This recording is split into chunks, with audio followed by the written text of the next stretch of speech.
Thanks so much, Tony. It is time now for your favorite part of the show, when we take something normal and mundane and make it better. Mitch, what are we making better today? Believe it or not, we are going to make our passwords better, Ooh. Elizabeth. And it all starts with a strong password. But what is a strong password? Well, basically, it's one that you can't guess or crack using brute force attack. And they consist of a combination of uppercase, lowercase numbers, special symbols as well. So we have gathered together some good tips to keep in mind when creating or changing your password.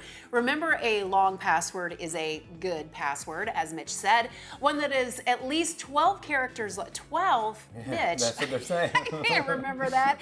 Each additional symbol in a password exponentially increases the number of possible combinations. All right, a strong password is not obvious. It needs to be one that's actually really difficult for someone else to guess or even crack. So don't go for anything really generic like password or 12345. They also don't contain memorable keyword paths like QWERTY, as hackers are likely to pretty much crack these. Now, if you didn't put any effort in thinking of a good password, well, the hackers, they're not going to need much effort to actually crack it. All right, so this next tip is your password strength isn't personal, all right?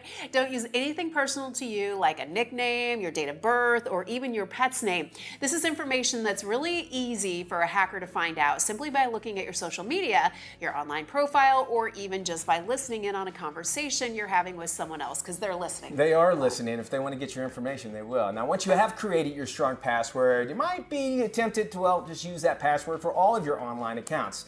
Well, you do that and you become more vulnerable to multiple attacks. If a hacker manages to discover your password, they're likely to be able to log into every account that you use a password for, try it at least, and more than likely get in.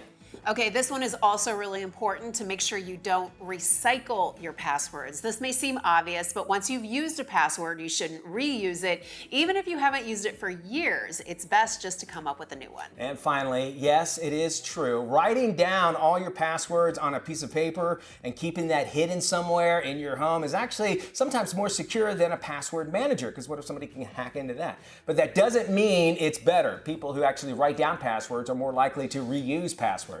Password reuse is the worst thing that you can do when it comes to passwords. So if you're going to write them down, make sure it is in a safe place and it has no correlation to what websites actually accept. So now we've given you the tools to create a really strong password that even you won't be able to crack. Exactly. So keep that in mind. That's how we make it better. We're going to make your day better with more Daily Flash right after this.